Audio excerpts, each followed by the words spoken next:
We are privileged to partner with Hispanics in Philanthropy, CHCI, which is the Congressional Hispanic Caucus Institute, and United We Dream, who are doing amazing work in La Lucha every single day.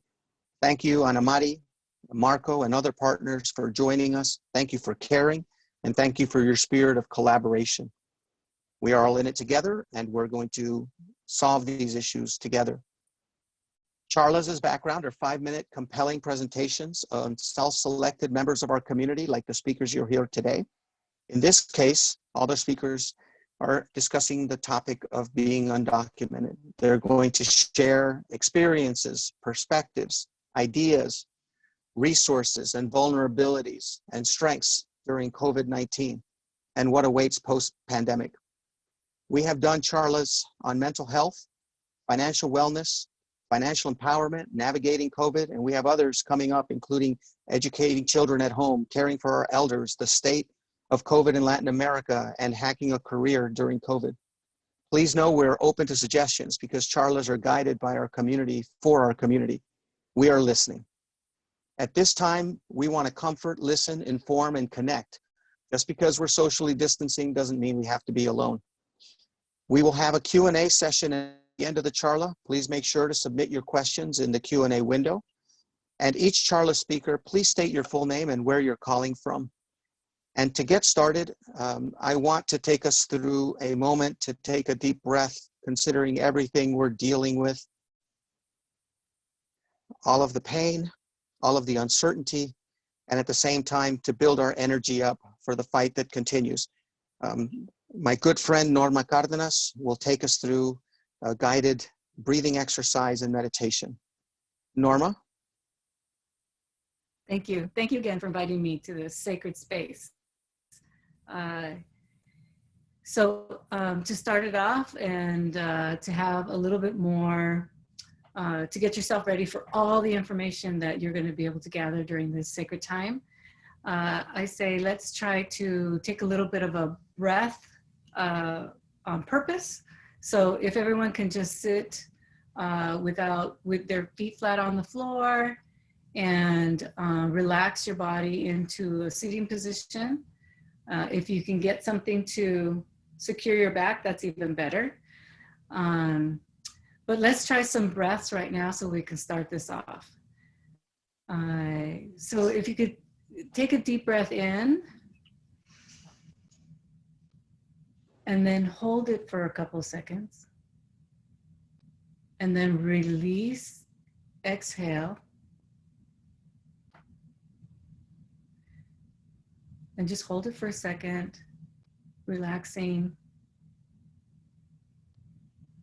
And then we'll try it again. Take a deep breath in.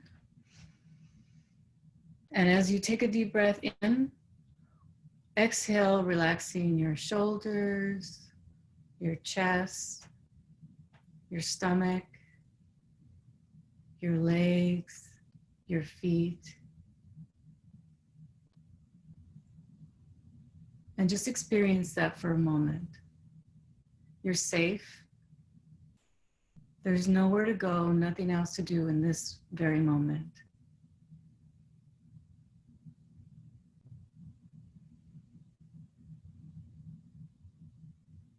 And when your mind wanders, just gently bring it back to the breath. Allow your body just to find its own rhythm.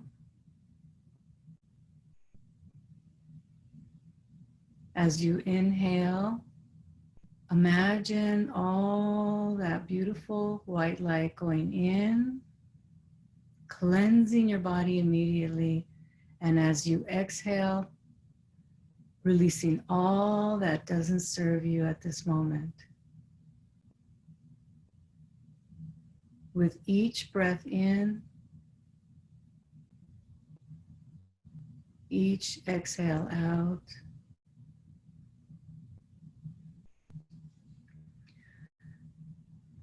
on your next inhale, bring your attention to your heart center and imagine your heart being like a filter, a beautiful filter. And you're bringing in that white light through that filter, allowing your whole body to take in nutrients and exhaling anything that doesn't serve you, recycling it back into the atmosphere.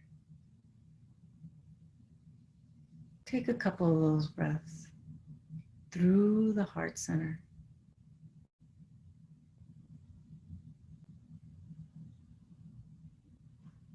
Allow your body to find its own rhythm.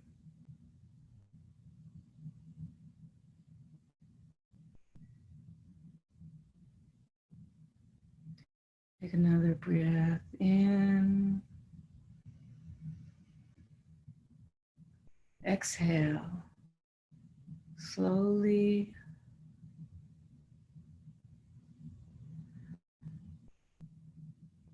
Bring your attention to your heart center. Put your hands over your heart, over your chest, and give yourself permission to be open, to be grounded, to be safe in this sacred space that has been created with people with beautiful intentions, and know that you are in a place where people want to help you. This is intentional. I wish for you a great day and evening. Thank you so much for letting me be part of this. Thank you, Norma. To kick off the charla, our first speaker is my good friend, Jesus Nebot, with his presentation, How to Support Our Undocumented Brothers and Sisters During This Pandemic. Jesus? Thank you, Norma, for that, all those words of wisdom and that beautiful relaxation. And thank you, Antonio, and everybody at Hispanic Heritage Foundation for hosting this series of charlas so that we can all really connect as a community. So first I'm going to say something in Spanish. Si nos están escuchando ahora y usted es una familia sin documentos, una familia que no ha recibido ningún tipo de ayuda del gobierno, que no está recibiendo desempleo, que tiene dificultades financieras en este momento, puede contactarme directamente por texto a un teléfono que lo repetirán después, que es el 213-254-7822, y yo con gusto les intentaré ayudar. 213-254-7822. All right, so I used to be undocumented in my youth, but I do have now the privilege of being with papers and having a beautiful life. And of course, I feel for our undocumented brothers and sisters. I think everybody is in agreement that it's totally unfair that they have been left behind by the government in terms of the CARES Act, that they are not getting unemployment when they lose their employment, that when they are working, they are essential workers and yet they are not fully protected. So I took it upon myself to reach out to them. And of course, there are many ways we can help. I know we can all help donating to nonprofits, but I wanted to make it more personalized because I realized that a lot of these undocumented families, either for cultural reasons or language barriers, are really left behind and not knowing what to do and having really a lot of financial problems. So I reached out to them. First of all, I know some of them. I also share a group with other activists, with Patty Chavez and Ken Martinez Gomez. We have this website that is called Recursos para la Comunidad, with a heart at the end. Recursos para la Comunidad with a heart, where we connect with these families on a daily basis to share our resources. So through them, through Facebook that has a coronavirus group to share assistance, through Nextdoor, I have connected with families that have reached out to me. And usually what I do with these families is I connect with them on an individual basis, usually between 6 and 8 p.m. That's when I can volunteer. I take about half an hour to an hour to talk to each one of them and really find out their needs. Talk about their health, let them know how they can be tested if they need to, or eventually get treatment in some clinics. Talk about their rent, how they have the right not to pay rent until they get some income, and how they can have a letter that they can give to their landlords to do that. Talk about other resources that I usually share. And for that, I actually use a lot of different websites that I believe Andres is going to share with all of us at the end. But just to talk very briefly, findhelp.org, where you can get help for utilities, for telephone bills, etc. Feedingamerica.org, which is a food bank where everybody can put their zip code and find where they can find food. LULAC.org, our sister activist organization, also has a wonderful kit in Spanish with a lot of information. And then there is another guide that I use, inmigranteinformado.com. And finally, I work with local sites. In Los Angeles, we have one, and in California, we have one. I like the immigrant guide that is available through immigrantguide.ca.gov. But basically what I do is I figure out what their needs are. I talk to them in Spanish, obviously, in most cases, and then I give them what they need. Sometimes if they have American children, they can access certain help. Sometimes, depending on their circumstances, they need assistance in one way or another. And one thing I do also, I donate on my own. Usually I donate like about $100 to each family. Obviously I have limited resources. Everyone can do that to their own possibilities, but I think it's very important that each one of us in our own locations, we get information that we know it's available in our communities and try to reach out to those families so that we can share it with them so that they know that we care. And I usually follow up with each one of them regularly, and then provide resources that may come up in the near future regularly as well, so that they know that I'm here behind them and that I will support them to the best of my ability as much as I can. Thank you.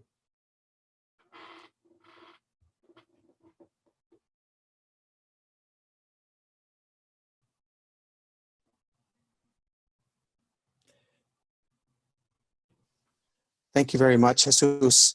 I appreciate that you go so far out as to present your phone number as well. That is a very special hand that you're reaching out to see if you can help. Moving on to Rosa Barrientos from California Dream Network organizer. She is with CHIRLA, CHIRLA. Rosa? Hi everyone, my name is Rosa Barrientos. I'm an organizer with CHIRLA, the Coalition for Humane Immigrant Rights. And I specifically organize our college component, the California Dream Network. And today I wanted to share a little bit about what does strength look like in our community during these times. How do we show strength? And the way that we show strength, at least within CHIRLA, is right when the pandemic hit, we started surveying our members. We started asking them, what do you need? How can we help you? And through this survey, we were able to identify how is it that we can help our members? How is it that, that we can provide services, continue providing services? And through these services, through these services, this survey, we were able to identify how is it that we provide these services to them? And we started putting together CHIRLA en tu casa, a way that we can virtually talk to our constituents, our members, and still teach them about their rights, how to protect themselves with tenant rights, and how is it overall that as an undocumented community we support each other. And we've been able to see this in different ways. We were able to see this through the Domestic Workers Fund, where they were fundraising money to help domestic workers that are undocumented and were left without work. And something so beautiful that came out of it was the A Huevo Challenge. And this A Huevo Challenge is a breakfast challenge that people can participate, and they're donating to the domestic workers funds, to different communities that are undocumented. And before I continue, I wanted to share that I myself am a DACA recipient. I've had DACA since 2012. My work at CHIRLA is so personal because I'm undocumented. And I want to ensure that whatever we do, it is intentional, because it is needed in our community, and because I'm undocumented and I'm a DACA recipient and we're waiting for the Supreme Court. I constantly had to question, how is it that we can provide a safe space for DACA recipients to the community that is waiting anxiously for a decision? And through that, we created a special place called the Cafecito. And this happens every Thursday. And it's a virtual community that is growing. And we talk about that anxiety as we wait for it. And it's something that was missing, and I see missing, right? Where it feels like we're so alone, at least personally, waiting for it. but there's so many people that feel just like myself. And right, as we continue this, is how do we continue going back to our services? And what we've been able to do is as we wait for this DACA decision, we're educating our community on your worker rights as a DACA recipient. And it's so many questions about, I'm a DACA recipient. Do I have to tell my employer that I'm a DACA recipient? And the question is, no, you don't have to tell them. And there's so many small things that we can protect ourselves as we wait for this DACA decision. And we provide these resources through Resource Wednesday, where we're showing the community, you have rights as a DACA, as a worker. You qualify for so many things as a DACA recipient. You qualify for unemployment benefits. You qualify for that stimulus check that oftentimes, because we're DACA recipients and we're undocumented, we think that we don't qualify. So we're still providing them with these services. And we're still engaging our undocumented community and DACA recipients through Movement Monday, which is an interactive webinar over Zoom, where folks learn about the history of migration, where they learn how is it that we've gotten to this point in our lives, and we empower them to continue showing their power even though we're in a pandemic. And the last thing I want to share is that our undocumented community is showing their strength. We're stepping up, we're being creative in all these different ways and all these services. And the last thing I do want to share is through this survey that we've been conducting is the reason that we've been able to come up with all these creative ways to help our undocumented community survive through these times and make sure that they know they are not alone. And if any of you who are listening, who are undocumented DACA recipients, if you need help, you can reach out to myself and I'll put my email, barrientos@chila.org, and you can call our immigration assistance line, where we'll answer any type of questions you have, from rent control, workers' rights, what services around you that can help you out, right? Around the community, there's many locations that are providing food for you, that are there to help you out.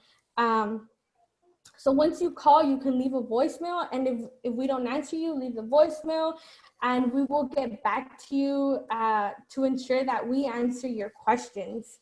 And again, thank you so much to the organizers of this charla. It's very important that we continue having these conversations of how is it that we're helping our undocumented community through these times. Thank you.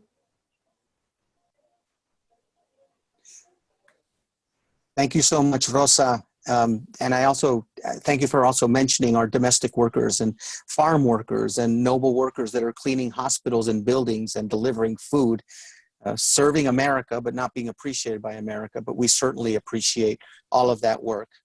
And thank you for mentioning the rights that DACA recipients have and other undocumented communities have. Please share them and we will amplify them. Next up is Reyna Montoya, co-creating Collective Healing and Agency. Reyna? Thank you so much. My name is Reyna Montoya. Thank you for having me in this space. For me, I come from a place where I grew up undocumented in the state of Arizona, which is one of the most anti-immigrant states nationwide, having to deal with SB 1070, the Show Me Your Paper rights. I had to bear witness to fighting my own dad's deportation. I had to see families getting deported and fighting deportation cases. And all of this happened prior COVID-19. So if we can go to the next slide. I just wanted to share a little bit about my own journey with that and like, why do I do what I do? I was also a classroom teacher, and in the midst of so much trauma, anxiety, and stress, I was able to utilize dance as a form for me to heal and for me to thrive. So if we go to the next slide, that is why we at Aliento believe in transforming trauma into hope and action. Aliento translates into breath, but when you give aliento to someone, it's like giving words of encouragement. So we work with DACA recipients like myself, mixed status families and allies, to ensure that we're providing the support that families need. If we can go to the next slide. Within this, something that was very crucial was the fact that prior COVID-19, prior to COVID-19, you know, wanted to give an overview about what we were doing already with the immigrant community. Number two, how are we responding collectively to COVID-19, and how you, from the comfort of your home, how can you show support and solidarity? Next. Next slide. Sorry, there's some, I'm not navigating my own slide, so thank you for bearing with me as I say next slide. So I wanted to bring voices from undocumented and mixed status families. Can you go back, please? As I said, Diana Morelos, it is a beautiful and resilient DACA recipient who has been coming to our arts and healing programming, and within that, something that we have learned is that emotional healing, it's so crucial in these moments. And in her own words, she said, it is crucial to understand that my parents also have trauma from their early life in Mexico. They were focused on survival and had no time to heal past traumas. So I think for us, a lot of the work that we have been doing to support families is really having a language to share about how can we heal in a multi-generational setting where we have very different experience, like some of us who came here at a very young age, and then some of our parents, you know, that have made so many sacrifices and have to focus in their survival in order for us to have food at the table. If we can go to the next slide, please. As we were doing that work before COVID-19, as Antonio mentioned, COVID-19 has really amplified all the inequities that we have seen from trauma into financial need and support. So similar to Rosa, we took the first approach of creating a survey. Prior COVID-19, we were already having conversations with 1,000 families bi-weekly on a one-on-one through text, calls, and everything. After COVID-19, you know, we've been getting 100 calls and messages through our social media on a daily basis. So our work has definitely intensified. So for us, it's how do we ground the support in talking to families that is coming from their voices. Then we had to shift our programming. We were able to see that the top priorities of families were navigating financial support, educational systems, and emotional well-being. So many of us had to be stuck at home. So we had the privilege to work from home. A lot of these workers, you know, didn't have these opportunities, and they had to make a very tough decision of having to go out and work to provide for their families and probably get infected rather than staying home. So for us, it was about how do we bring these virtual arts and healing workshops? How do we continue to focus in leadership, youth, and empowerment, where we had over 70 students doing an e-vibe check online and show that support one-to-one and really be in a place of empowerment and agency. We also revamped our partnerships. We know that governmental agencies are not easy to navigate. And a lot of the times that we were calling our parents, they were saying, I don't understand what the school wants from me. I don't even understand what they want. I just want my child to be educated. So we have been serving as a bridge between families and schools. We provided resource guides in English and Spanish, and we created Thursday Talks where we inform the community about the latest news, about unemployment or anything that they can be impacted. And we also supported families financially. We did an own fundraiser where we're able to raise over $25,000 from individual donors when we helped 50 families. And through that, we were able to leverage partnerships that now we have been able to support 225 families from Puerto Rico to Texas to New Mexico, Arizona. So you're probably hearing, awesome that Aliento did that. What can I do now? So if we can go to the next slide, please. What can you do now? How can you show support and solidarity in these moments? One of the things that is so crucial as a DACA recipient, having to fight my own father's deportation, solutions must come from proximity. We have to listen to the voices of our leaders, and we have to support their agency by making sure that they are at the front of solutions. 2, we can share our treasure and your knowledge. For me, you know, I received the stimulus package relief, and I was able to donate 100% of those procedures to Aliento to support families across the nation. Maybe that's not the case for you and you're not able to donate, because I know we all are struggling in these moments, but you can share toolkits, you can share resources, you can share information. And At the end of the day, you don't have to do this alone. You don't have to be an expert. You can be in partnership. We are one community. We got your back. So make sure you follow us on social media or send us a quick email. I will also put the phone number 402-302-2783. Once again, 402-302-2783. And we can be there for you. You don't have to do this alone. And let's make sure that we center the voices and the leadership development or those who are most proximate to the problem. Thank you so much. Thank you, Reyna. Thank you for checking in from Arizona. And it's so focused, the focus on empowerment is so important right now. And there's so much uncertainty. And I love solutions come from proximity. That is a great line. And also to donate your entire stimulus money directly back into your mission, that's true commitment. Next up is Javier Juarez, who is part of actually the Dream Lead Institute that was started with my compadre from Trinity University and also my board member and a longtime friend, Juan Sepulveda, who I think just joined us. And we created a leadership institute exclusively for DACA recipients and undocumented people that, by the way, not just students, but also for young professionals. And this program was created last year. We're hoping to do another round of it, but we have made lifelong relationships with the 30 fellows that joined us for this past year-round program. So just paying tribute to Juan Sepulveda, who was the brains and the brawn behind it. And so let's hear from Javier Juarez. And I also want to mention that we've got, right now, so far, we've had California, we've had Arizona, and Javier is calling from Rhode Island. Next will be Albany. So it's really important that we're hearing from our communities that are all over the country and cada rincón, because it's important we get that perspective, because it's going to be different in Rhode Island than it is from Arizona and it is from California. So with that, Javier. Thank you, Tony, for that lovely introduction. Thank you, everyone that's out there tuning in. I am tuning in from Providence, Rhode Island, like Tony said. So I had a little bit of difficulty really focusing down on what I am going to speak about today. But I thought the best way to do a charla is to just offer my services. So me, I am a documented professional in the world of advancement and development. And being a documented person, that brings a very unique perspective into the world of fundraising.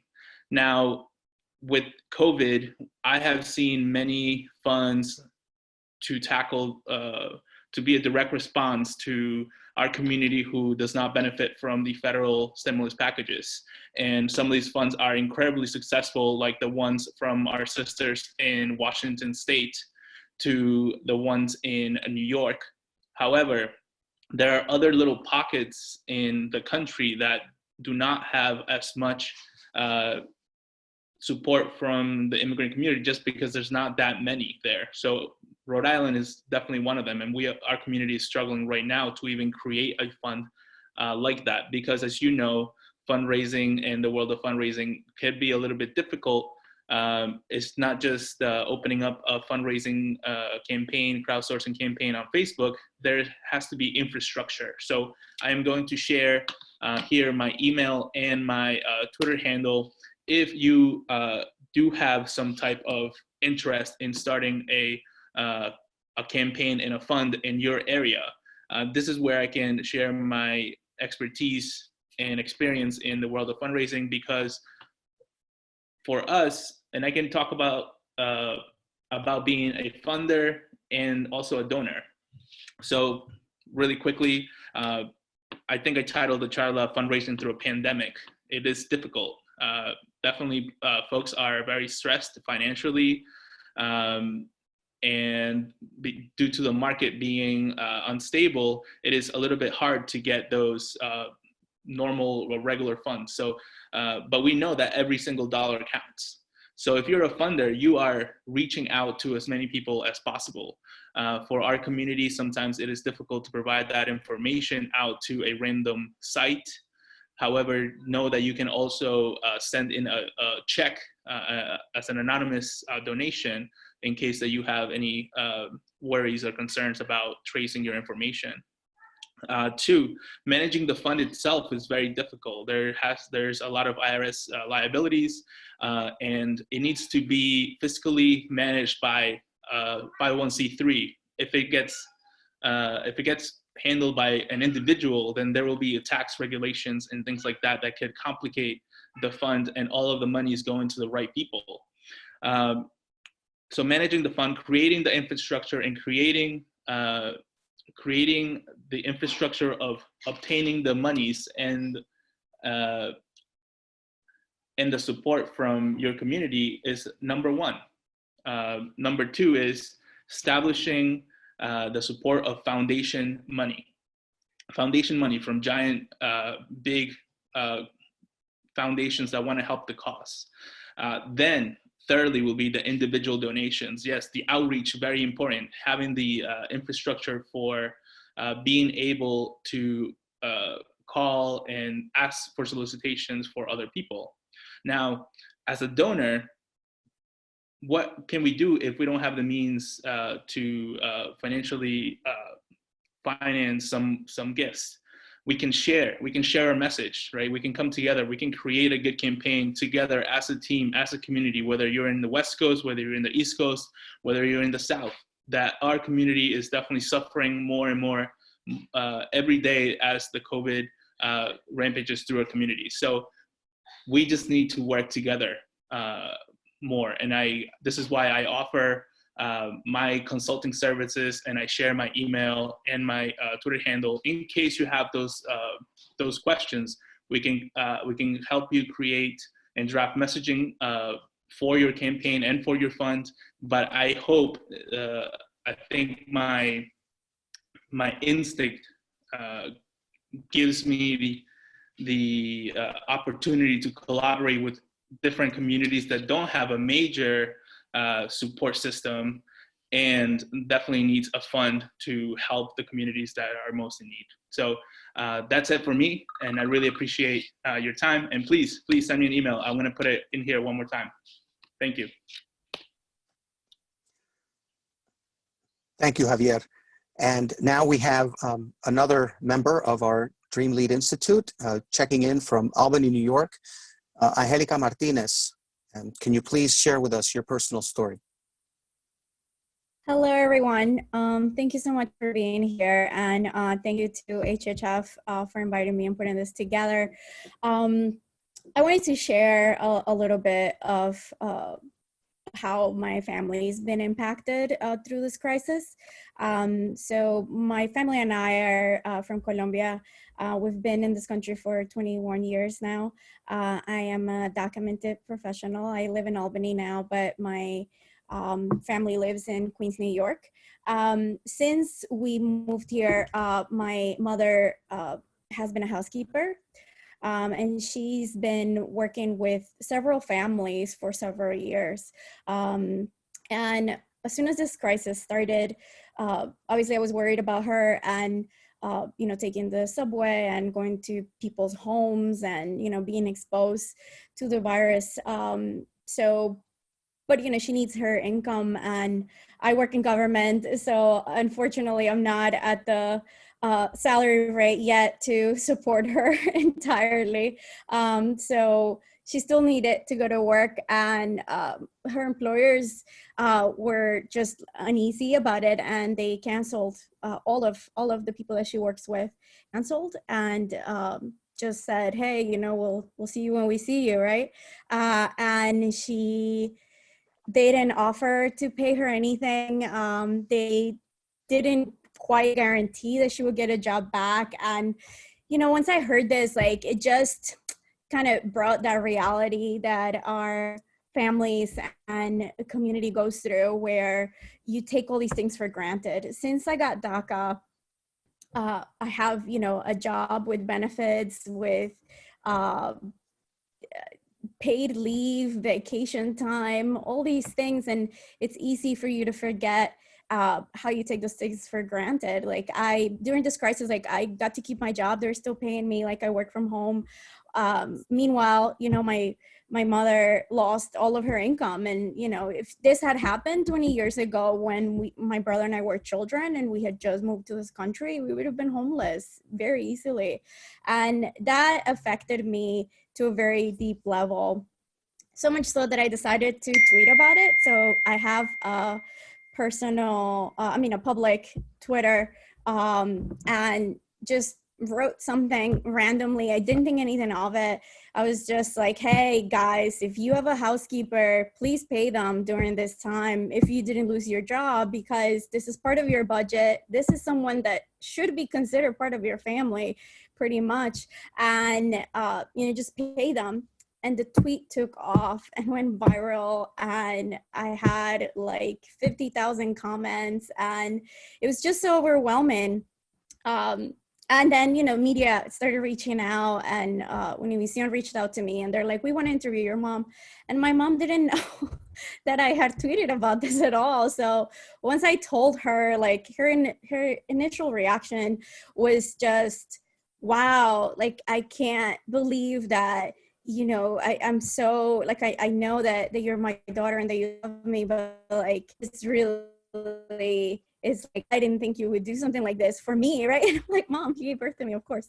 And, you know, because this is public and it's Twitter, there were plenty of comments, nasty comments of people just saying like, oh, well, you know, get in line, get your papers. That's what you get for working under the table, blah, blah, blah. But we received so much support, so much. And there was a lot of people who like took care of the trolls for me. I didn't have to step in. They're just like, leave, we don't want you here. There was one person that deleted the Twitter account after because they made some nasty comment, and all of my supporters, my new virtual friends, came to my rescue. So that was very heartwarming and interesting to see. And for my mom, you know, she was so disappointed and felt so bad that the people that she cares for, the people that she like washes their underwear, didn't care about her. Like even till today, they haven't checked in to make sure she's still alive. And, you know, so she was very heartbroken, more so than the money, because, you know, we're immigrants. So money comes and money goes, and, you know, you just keep going. But just seeing all this support from strangers, and a lot of them asked, you know, for if they could send her money, and you know, they did, and she was like, oh my God, like I do matter, people do care about me. And that is a story that thank you, that's a story that's repeated tenfold across our communities. So, you know, thank you for the space so that I can share this with you. I will share my Twitter handle and the tweet so that you guys can all see it in the chat. And thanks again. Thank you, hermanita. Really appreciate you. I've always said that there's strength in vulnerability. And thank you for sharing that story with us. And you gathered strength from sharing your vulnerability. So you're an example of that. Next is another one of our Dream Lead Institute fellows checking in from LA, Dayana Molina, being an Aguacate in the time of COVID-19. So Dayana?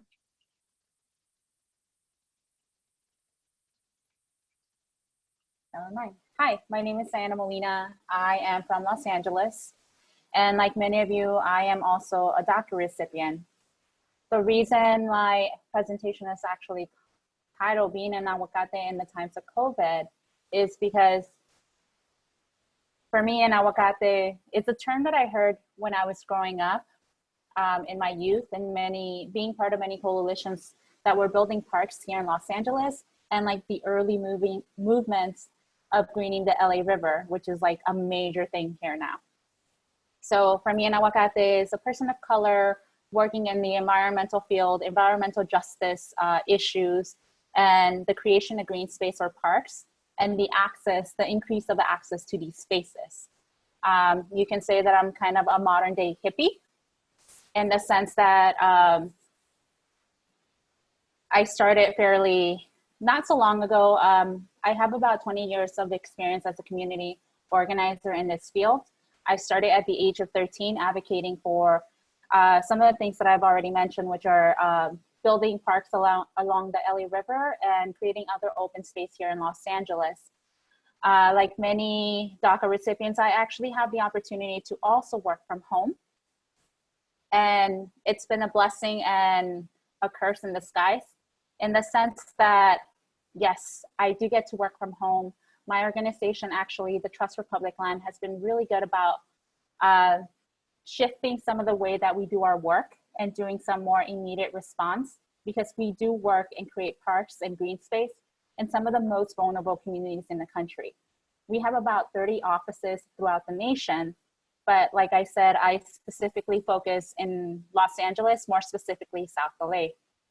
I work with a group of about 30 mixed family status, mostly women who are mostly monolingual Spanish speakers, many of them in the service sector, so housekeeping, janitorial services, office cleaning. So it's been really difficult to be a person that works in the green field or be an Aguacate when you see that there's so much need in your community. And it's something that during this pandemic, I've been struggling with. How do you associate the great work that you're doing, but it's not enough to really focus on the immediate answers that our community needs right now?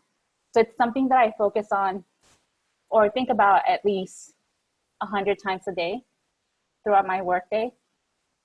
And it's simply because there's so much need.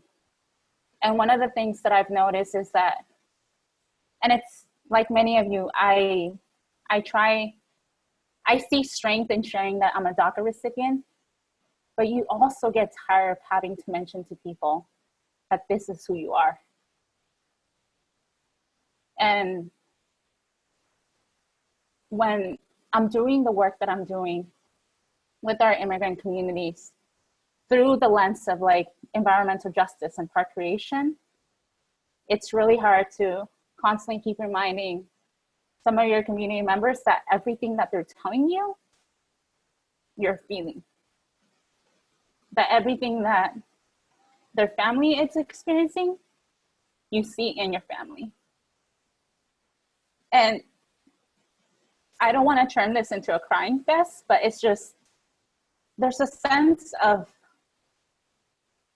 helplessness in taking everything in, and also knowing that you might be the only person who might be listening to the needs of these community members. And it's funny because, like many of you, I continue to work and connect our families to resources, the localized resources. So we work with local elected offices. We try to join as many informational meetings as possible, because there is still the job that I need to do, and then the job that I know we should be doing, which is sometimes different. But like I said, I actually have been very fortunate that our organization has shifted the way that they're thinking about the direct response that we can have when it comes to COVID-19. And we're working on a national campaign called the Community Recovery Fund, which is not out yet, so please don't share it out yet. But it will focus on really investing directly in our community members that have been with us since the beginning, whether we're creating parks. In my case, in South LA, we're creating green alleys. And it's just, it's hard. Like, it's just really, really hard to be in a position where, because you're a DACA recipient, you have certain privileges. But at the end of the day, it comes with like a constant reminder that, yes, you do have certain privileges, but you're still technically in the same boat as all the people that you're helping. So I think one of the things that I want to share, the last thing that I want to share through this charla is that we've also changed. As part of my work, I've identified that there is a need for people to keep connected. So we actually had monthly platicas. That's what we call our meetings here for community leaders in South LA. And now we're doing them on a weekly basis.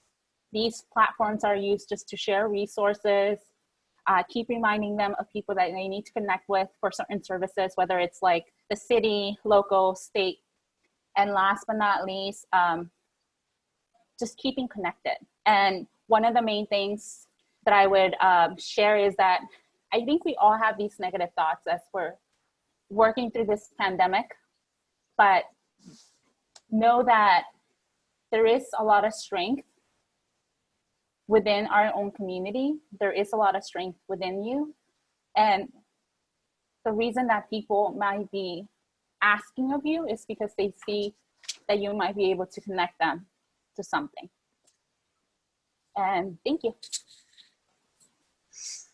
Thank you, Diana. And it just goes to show the importance of having someone like you in the position that you're in, the perspective that you bring, the experiences that you bring in order to better serve the community. Nobody else can do that but you. So thank you for representing all of us every chance you get.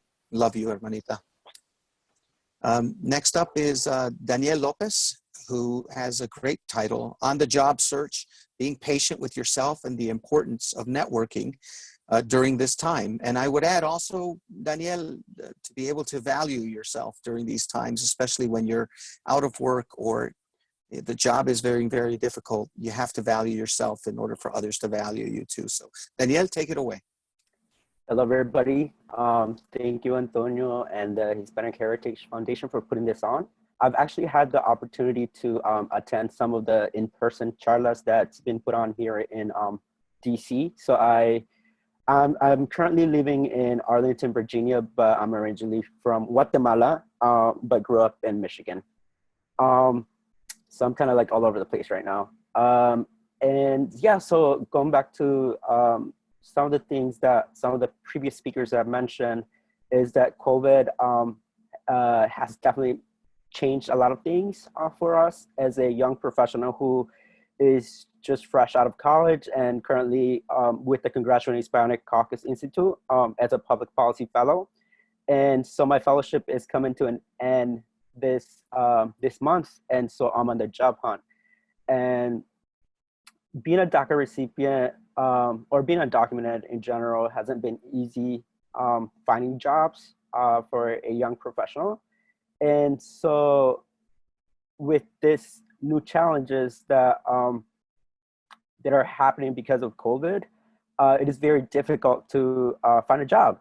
Right now, I have been writing multiple cover letters, sent out resumes, applied to different organizations. But one of the things that has become very challenging is a lot of organizations have actually stopped hiring.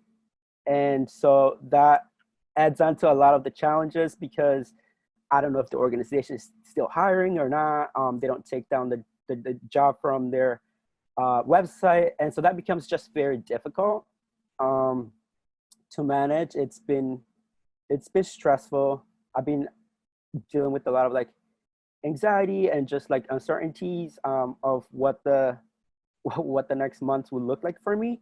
But like on the bright side of things though, I've been learning a little bit about, I've been learning about myself throughout this process.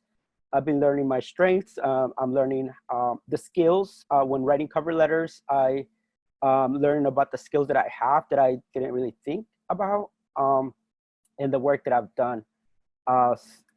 But other things that I've been doing to help me throughout this process is networking. So that's one of the things that I want to talk about is like networking, reaching out to people, doing virtual coffees. That's what I'm calling it now, virtual coffees with people who are in fields or work or are doing work that I'm very passionate about or interested in.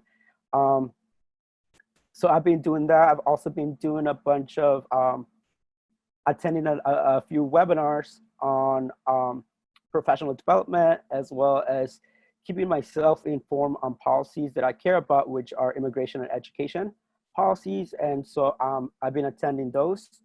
But one of the most important thing that I can share with y'all is that being patient with yourself throughout this process. It's a long process. We're not prepared for this, but at the same time, we do have the strength in our community. So that's one thing that we have to do together, is reach out to other folks, reach out to other people, check in with friends, and just continue networking with other people within our community. Yeah, those are just some of my thoughts. Thank you. Thank you so much, Daniel. And definitely check in for when we do our Hacking a Career during COVID. It's going to be a 3-day program that we're doing. And at the last day, we're actually going to have companies that are hiring at this moment. So it's a good thing to check into. Let me move on now to Alvaro Morales, who's also representing DLI. And his title is New York's Hidden Heroes, Undocumented Bike Delivery Workers Face the Pandemic. Alvaro, let's hear it.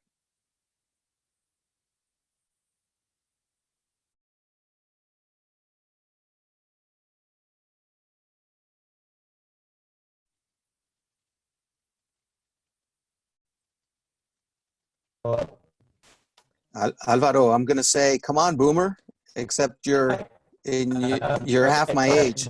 It looks like my computer froze right as I was hitting unmute, but hope everyone can hear me okay, and let me know if you can't. All right, so I think we're having some issues. Let's see if it gets better right now, Alvaro, or we'll have to move on to the next one, and then we can come back to you at the end. Okay, looks like things are working fine now, but give me a shout if they're not. Apologies for that. Okay, we'll come back to you. We'll come back to you, Alvaro. Okay, excellent. All right. So let's move forward then to, I really want to hear this, this perspective, because I believe she reached out to us on Facebook and said that she's from Canada, but I could be wrong. But Roksana Hajrizi, can you join us, please? Greetings from Canada. My name is Roksana. Hey, I was right. Yes. So I'm going to be talking about two things. I'm going to be talking about accountability and family separation. Now, this is a case-by-case situation. There are many reasons why people are undocumented. So I'm going to be sharing my own personal experience and also educating people to avoid the hardships that my family and I have experienced. So first, we're going to go with accountability. Now, the vulnerable people, they flee persecution to seek protection, just like my family has. And my mother, my father, my sister and I have been in Canada for 23 years with no legal status. And so my father was deported 9 months ago, actually, sorry, almost last year in June, I apologize. And so I'm going to be talking about accountability for the procedural irregularities that lawyers have. So I'm going to be talking about, so when you come to a country seeking refuge and all you want to do is, you know, have that protection for you and your family, there's a lot of people that they don't speak the English language. So there's a language barrier between you and your lawyer. And also there's a lot of vulnerable communities that they don't know their rights and they don't know the legal procedures. And so we put our trusts in lawyers. Basically, we're putting our lives into the lawyer's hands so we have a fair and equal opportunity. Now, for my family in this case, there has been repeated procedural irregularities for the last 23 years, which has hindered our fair and equal opportunities, you know, living in Canada with no status. And so then, you know, you go on about living your life as normal as you possibly can. So there are some people that can't work. They can't go to college or universities because the government doesn't allow you, because you have no status. Then your file gets flagged down. Then you face removal. And then, you know, in my case, my family will be separated and divided in 3 different countries because we are a mixed family.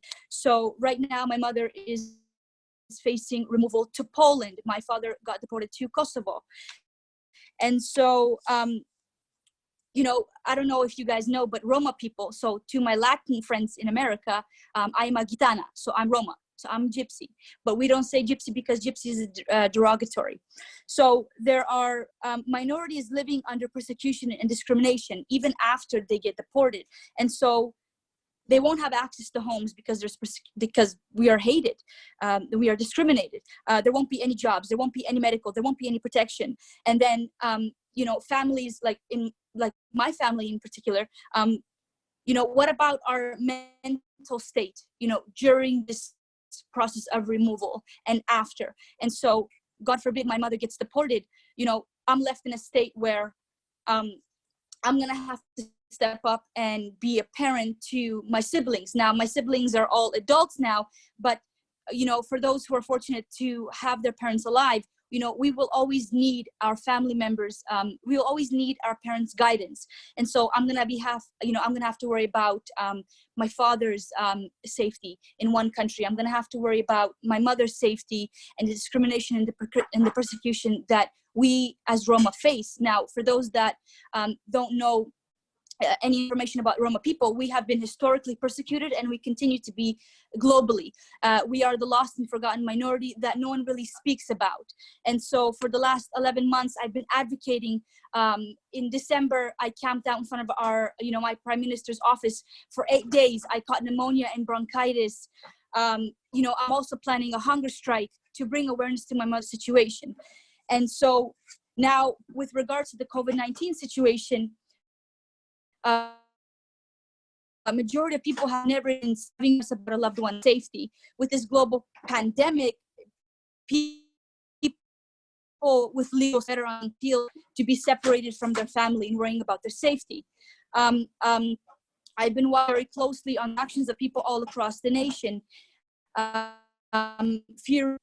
This of trying to reunite the family members that are left abroad, while keeping them safe.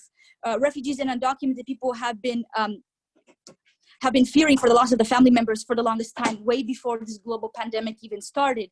And so for the longest time, there's also been this negative stigma towards refugees and undocumented people.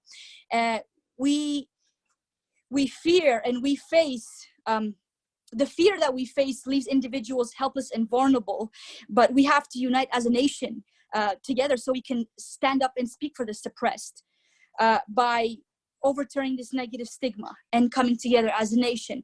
And so Brenda has, I sent Brenda a photo of a call for action. I don't know if you folks can see it now. Does anyone have that photo?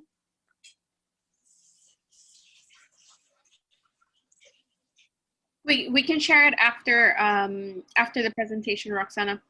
Okay, so going back to accountability. Now, I'm not raising this awareness, point fingers on, because we are all human beings and we all make mistakes. The purpose of this awareness, and to the listeners, is so that people can educate themselves to avoid the hardships that my family is facing. And so I'm basically telling them to educate themselves on the laws and procedures so they could have a fair and equal opportunity. And I know it's very hard for people like refugees in my case. They come to a country fleeing persecution, and then they're already going through their trauma. But I urge everyone to please learn the English language so that there isn't barriers between you and that lawyer. And so at the end of the day, that lawyer gets to go home back to their families, and there's a family that is destroyed. And like I said, my family will be separated and divided in 3 different countries. And it's an unbearable, unimaginable feeling. And the mental state that, the people that are experiencing this sort of thing, it's undescribable. indescribable. I have no words for it. And so this call for action that I'm doing, it's a global call for action, and that is to call the Minister of Immigration, our great Prime Minister, Justin Trudeau, and the Deputy Prime Minister. And I have their, I put out their numbers, their emails, and for you folks to tweet. Thank you, Roksana. Yeah. And one more thing, I'm planning a hunger strike. And so if you all could join me in my hunger strike to bring this awareness for my mother, because right now I'm advocating for my mother. And so that would be very much appreciated. Right now I'm going to share a link to my mother's Facebook campaign page. And if you all could follow and share, I truly appreciate it. And thank you all for having me on this panel. Thank you, Roksana. And you remind us that the struggle isn't just what we're dealing with in this country, but it's in other countries like Canada. So I appreciate that. Next up is another member of the DLI, and he's calling in from San Francisco, Steve Lee.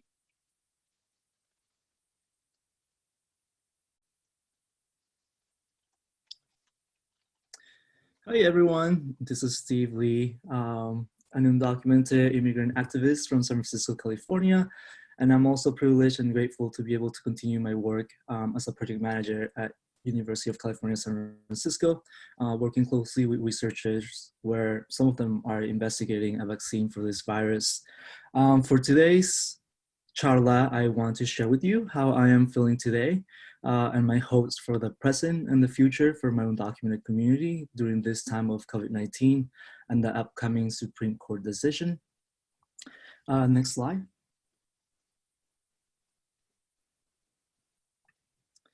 And I know there's a lot of anxiety and distress about this upcoming decision in the Supreme Court that could result in the termination of DACA. And this anxiety and uncertainty is not new for us, especially when we look back at the 2010 DREAM Act that failed to pass. This bill failed to pass the Senate by 5 votes. And it was really a heartbreaking time for a lot of undocumented people in 2010. The DREAM Act would have given a pathway to citizenships for undocumented youth in the United States. And this is also during the time that I found out that I was undocumented.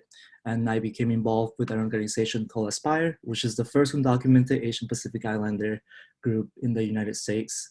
And here was where I found other students like myself who did not have a driver's license, a social security, or a work permit, who share similar obstacles and experience of loneliness and anxiety surrounding our experience due to our immigration status.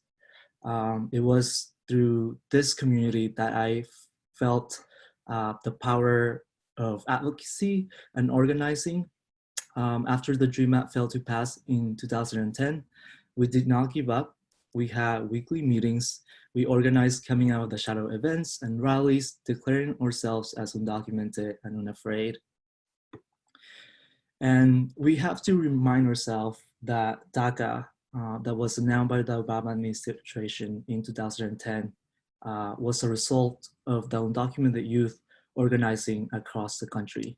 Neri Dominguez, an undocumented organizer leading the campaign to pressure the Obama administration to stop the deportation of undocumented youth. It was our community who envisioned, developed, and pushed the program on the Obama administration through organizing, coalition building, and the use of social media. I think this is really for my community and my undocumented brothers and sisters that I see in this panel as well, to remind ourselves of our agency, of our power, and the community and network that we have built here in our home, and continue to use that as a momentum to achieve justice and liberation for our community and our families. Next slide.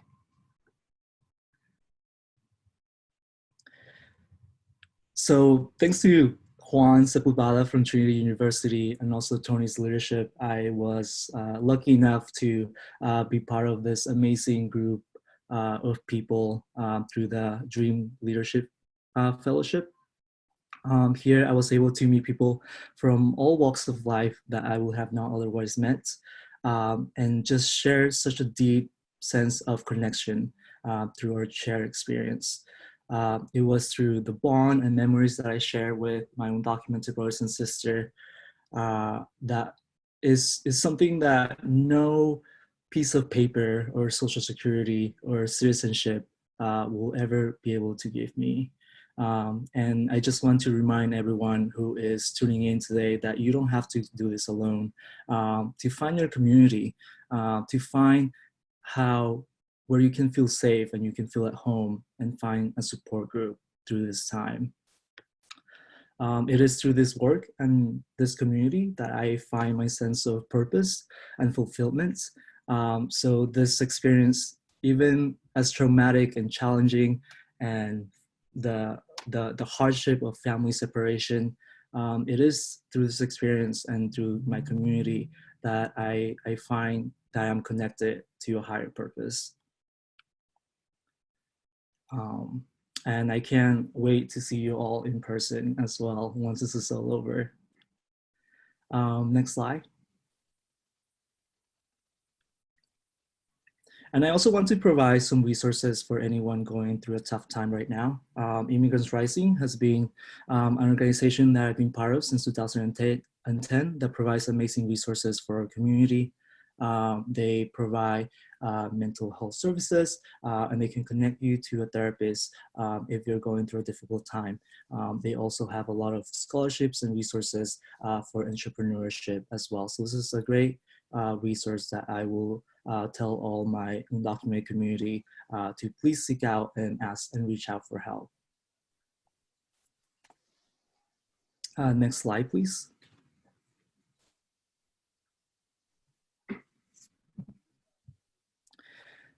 And lastly, I really want to end with this picture of Ahmaud Arbery.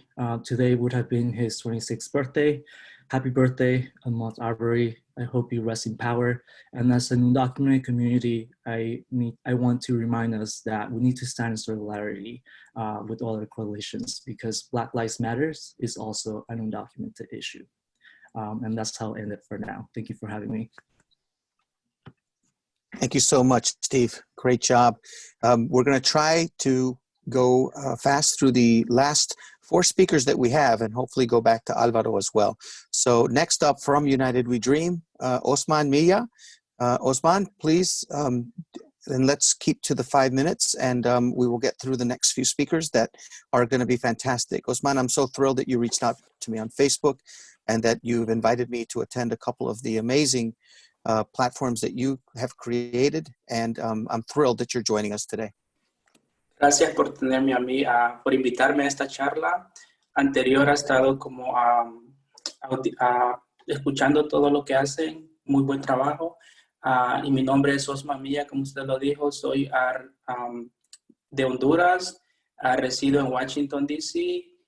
Soy un orgulloso indocumentado y inmigrante. Bueno, les quiero hablar acerca de cómo estoy navegando durante el coronavirus, todo esto, lo que está pasando como un indocumentado, las oportunidades que he tenido también. Yo trabajaba hasta en marzo en un restaurante en Washington, D.C., pero lo cerraron debido a la epidemia que está pasando. Me quedé sin trabajo y siempre he estado involucrado con la organización United We Dream, que apoya mucho a los dreamers, a los indocumentados. Y durante ese tiempo ellos estuvieron trabajando para lo del censo. Entonces ellos me dieron un contrato para trabajar con ellos. Actualmente gracias a Dios, estoy trabajando con ellos y estamos llamando a la comunidad para que puedan llenar el censo, ayudándole a muchas personas, porque hay muchas personas de nuestra comunidad de que a veces tenemos miedo de llenar el censo porque somos indocumentados. Pensamos de que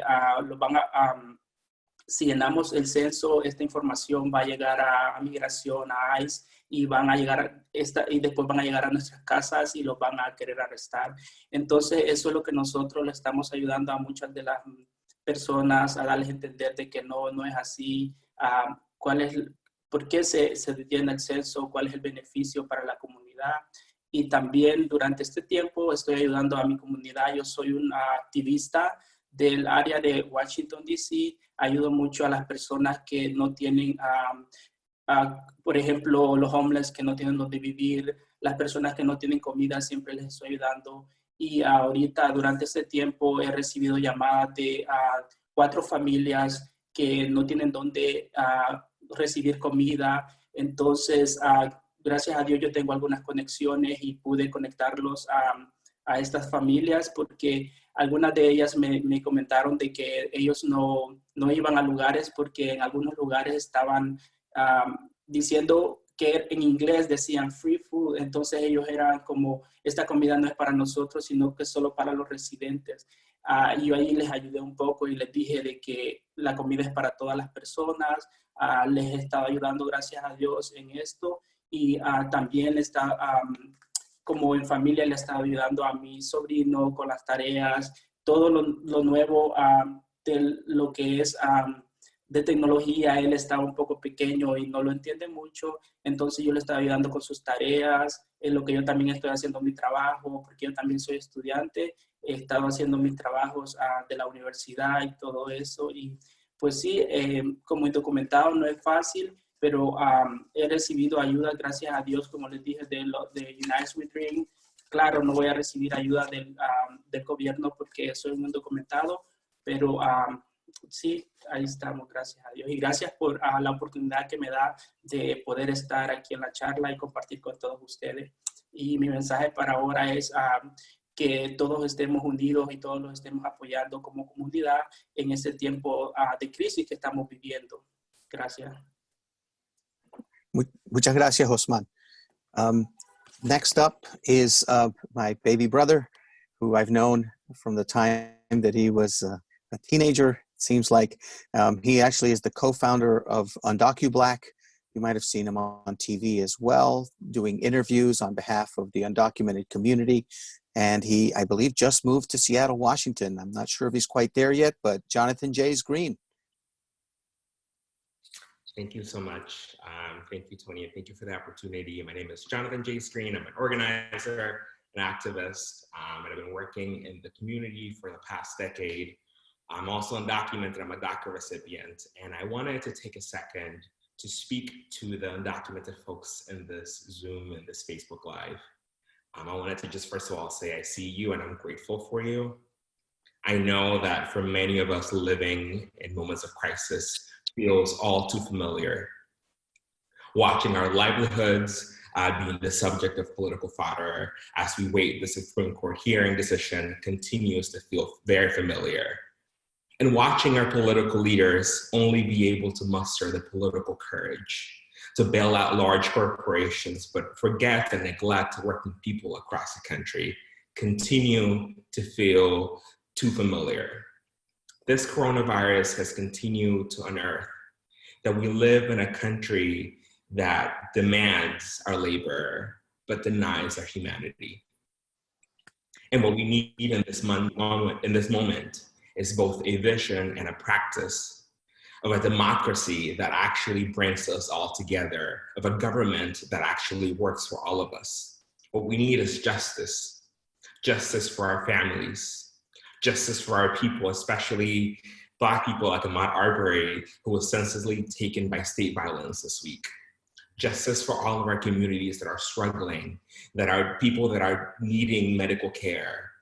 This crisis, though it's a medical crisis, is also a crisis of leadership. And it is important that we continue to talk about the structural issues that are facing our communities in this moment, and that we continue to demand justice for all of us. I know that in moments of crisis, it's easy for us to feel powerless and voiceless. So I want to remind us that though we might be undocumented, that we are powerful beyond measure. And it is our job to use our voices and our gifts to use this moment of crisis as an opportunity to make this country live up to its best ideals as a country.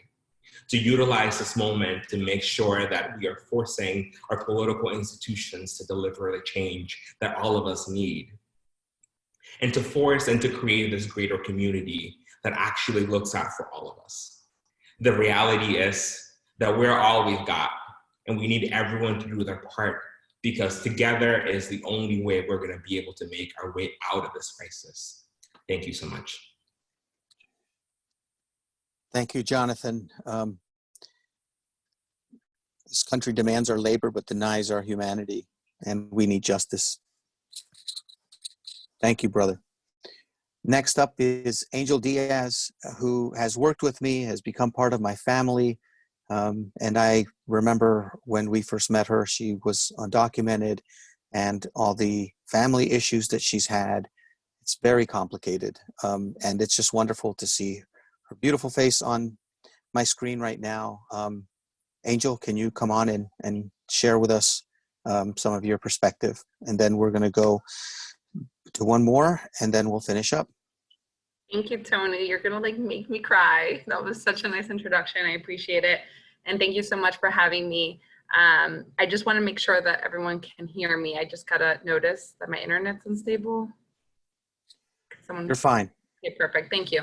So a little bit about me. I am Colombian and Venezuelan. I was undocumented for 17 years, all the way into my junior year of college, which was quite interesting.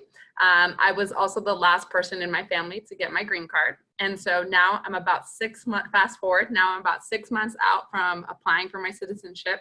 So it's been quite the journey. And then today I actually work for Nielsen, which is a market research company, as an early career project manager. So today I would like to focus and speak on the act of blind resilience. Next slide, please.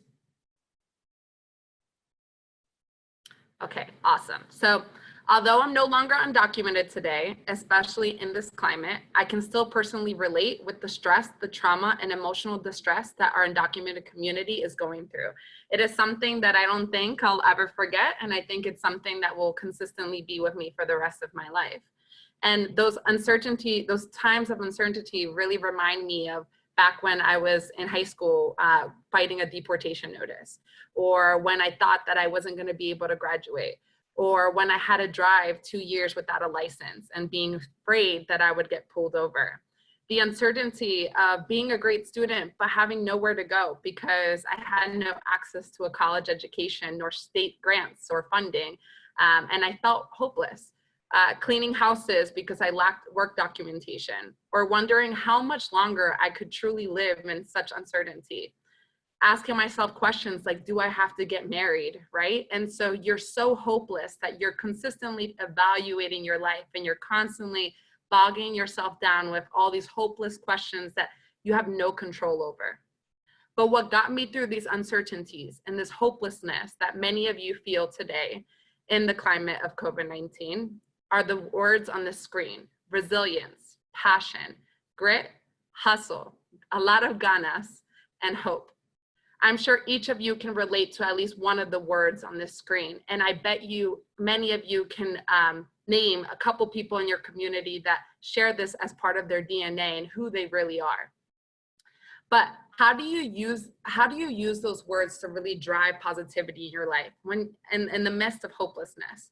How do you truly believe it blindly when the world around you is telling you you're never going to be good enough, that DACA is going to be eliminated and you're going to be back at square zero? So that's what I would like to focus on. Could you move to the next slide, please? So it's about staying grounded in resiliency, how to truly believe in the words of blind resilience. So when the world is telling you that you're not enough, that you are not supposed to be here, that DACA is holding on by a thread, or that your safety net is no longer going to keep you safe here in this country, you lean in heavy on in the tribe that you have around you. You find strong advocates, allies, friends, and family who you trust that will push you forward through times of hopelessness. It takes vision. Counteract all the negativity in your life and believe and focus on the vision that you have the right to, and really drive that forward, even if it feels like you're going against a brick wall. Share your story. This is something that I personally feel saved my life and opened so many opportunities. It helped me counteract depression and so much hopelessness, and it really opened the doors to going to college and finding allies that I never knew I would find, like Tony and HHF and more, and lawyers and pro bono people that helped me get through this process in my life. Have a purpose and remember that your status does not define who you are. You define whatever you want to be. Educate. It is our responsibility to make sure that we share our stories. There is power in numbers. Ask people to vote. Even if you can't vote, and I still can't vote, but I look forward to the day of doing that. But until then, I'm gonna make sure my friends and my allies are accountable and they're gonna go vote. You define what that looks like, but be purposeful and find the time to educate. Don't settle for anything less than you deserve, no matter how hard the world tells you that you'll never amount to anything.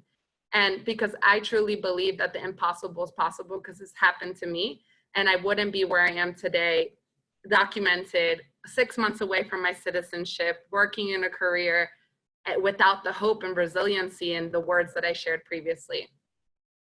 Next slide. And so what I really want to get out of this is not only believe and truly act on blind resiliency, but make it your competitive edge. As you find your way in the workplace or within the educational space, make sure that you hold on to that. It makes you who you are. And whether it's admissions people or HR recruiters or walking into an organization for scholarships and really showing them who you are, do it, because that is what makes you so unique. It is your story that no one else can share. And so again, remember to always live with resilience, passion, grit, hustle, and ganas. Let it be your competitive edge. Thank you. Great job, Angel. And thank you for that. And please share that PowerPoint with everyone that's on the call. I know I'd like to see it. Now, next up is a young woman that I met when she was, I think, a teenager and was an immigrant from Ghana. She started coming through our programs, and she said that there weren't many programs that supported undocumented youth from Africa. And she's become also a very close friend and someone that has come to my home and shared a lot of wonderful conversations, but also energy with. Her title for her presentation is "When Waking Up Is Enough, Finding Strength Through Chaos." So Queenstar, Akon, let's see it. Hi, everyone. Good afternoon. I hope all of you are doing well. Thank you for this opportunity to speak. So I really just wanted to focus in on just what a lot of us might be feeling right now. As Tony mentioned, I'm originally born in Ghana, and I immigrated to this country when I was about 9 years old, and I am a DACA recipient. And so I know that during this time, a lot of wounds that we deal with privately and try to heal privately have been exposed so much by COVID. All this anxiety, all these feelings of hopelessness and powerlessness, we have no choice but to face them even more as we're dealing with all the chaos around us. And so what I just wanted to focus on during my time is talking a little bit about how I find strength. I'm not a mental health licensed professional in any way, but I would love to talk a little bit about how I've been able to find some strength during this time. So number one is protecting my peace. I think there's so many times where peace is hard to find when you're dealing with chaos. And so how I protect my peace is I specifically create times throughout the day where I block out all news. I don't listen to my any podcasts. I do not get alerts from the New York Times because every single ding makes me feel like the world is coming to an end. I don't watch anything that allows me to feel, that exposes me to trauma in any way, especially before I go to sleep, because I want to be able to navigate my subconscious in a good way. And so I create boundaries for Black trauma or any kind of trauma that exposes me to that. And I create emotional boundaries for myself and how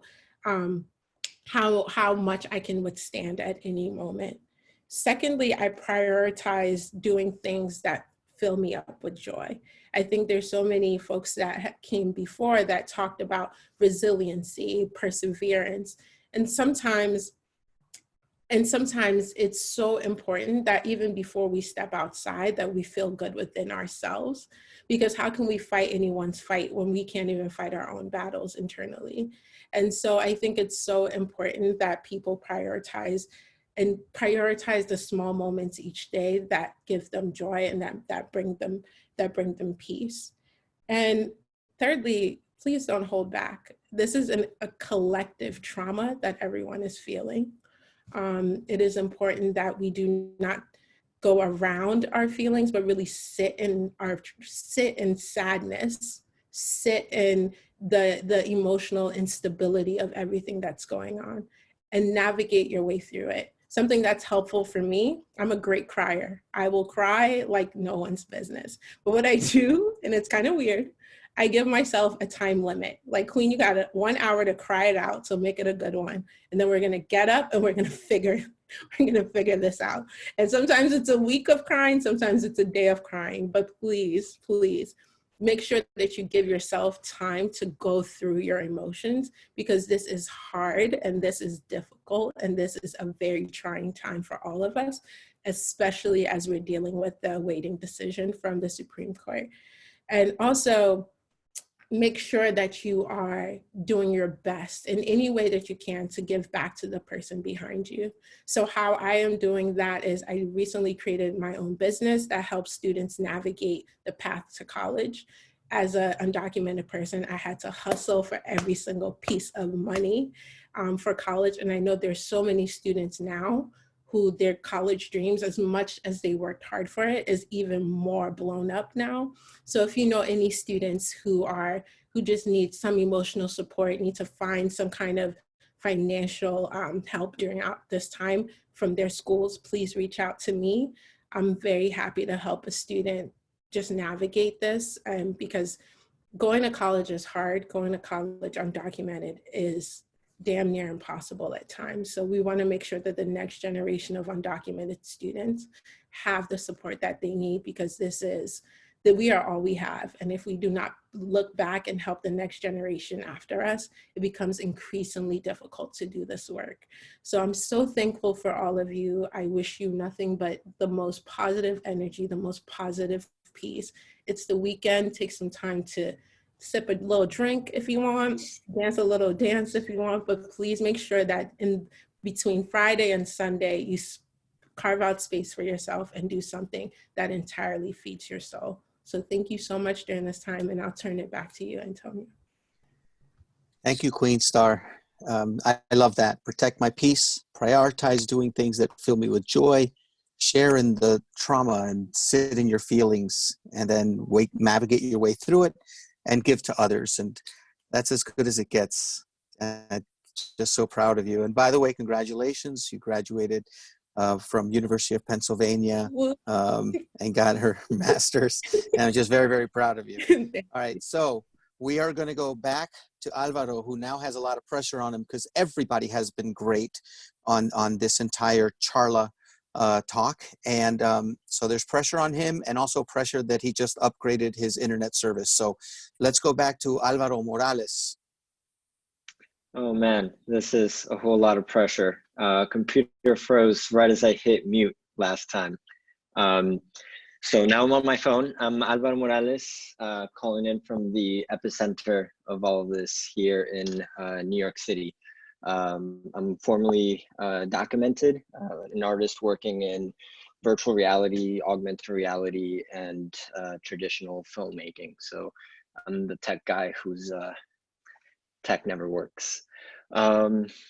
So having had DACA since 2012, I really want to stand in solidarity with all of you that are going through sorry, it looks like I was muted for a second. I want to stand in solidarity with all of you that have DACA and are going through all of this right now. I can't imagine what it's like, but I'm here as a resource, and happy to just talk whenever you'd like.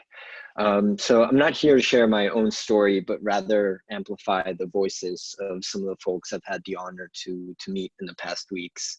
I was awarded a Nat Geo grant for COVID-19 coverage, where I'm creating video reports on the hidden heroes of New York City. These are the undocumented delivery workers that are risking their lives to keep New Yorkers fed and safe.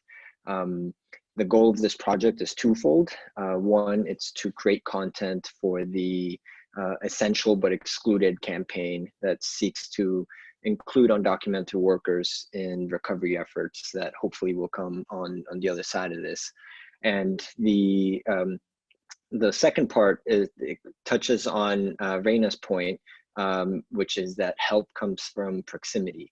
I hope I didn't butcher that too badly, but there is a sense that I want to make this content for Spanish speakers and immigrant families in general, because we're so much more closer to the most vulnerable than is, yes, solutions come from proximity. Yes, thank you. We're so much closer to our community than the government will ever be. So we're gonna get there first. And yeah, so these workers are heroes, like all other essential workers that are enabling our quarantine.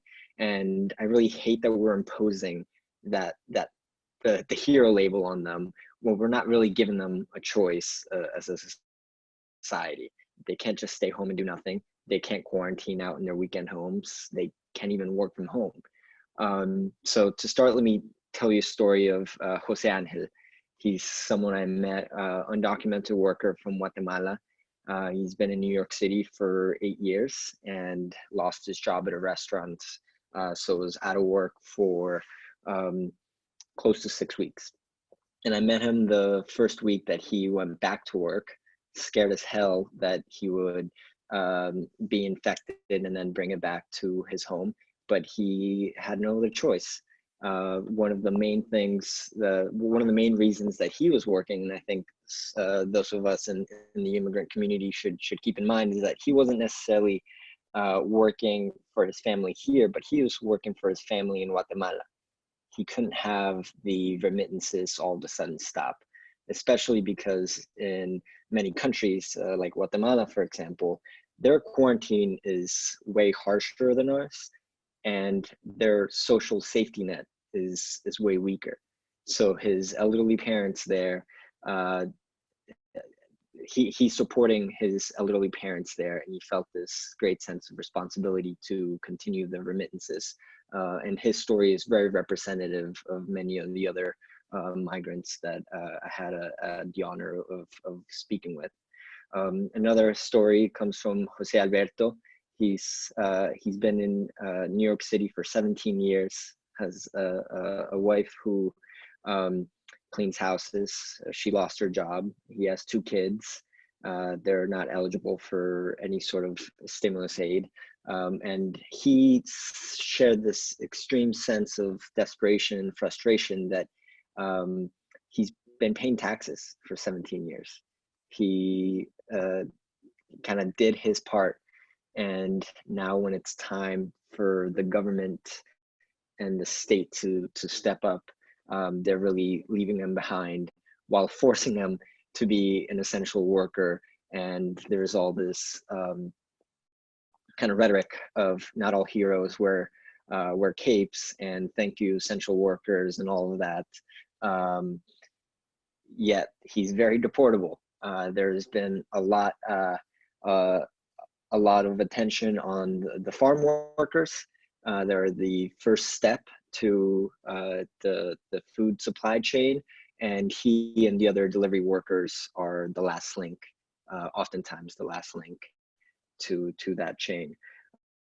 So I hope that through this project and other advocacy efforts, they're not excluded from any sort of relief effort moving forward, because they truly are the most vulnerable. Oftentimes working for $5 an hour plus tips. So as part of this campaign, I want to get folks to start tipping people, and if you're ever ordering takeout, not necessarily for you guys, but for everyone that you speak to, it's so simple. Just get your food out from outside of your home. Like, don't have people touch the doorknobs and go inside your home and risk that much more infection because they can't just wash their hands like you can.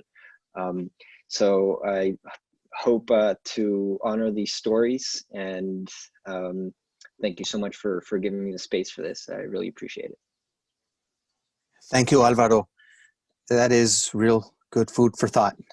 We all need to remember everyone that's on that entire supply chain that is making it as bearable as possible for us is often unbearable for others. So thank you, brother.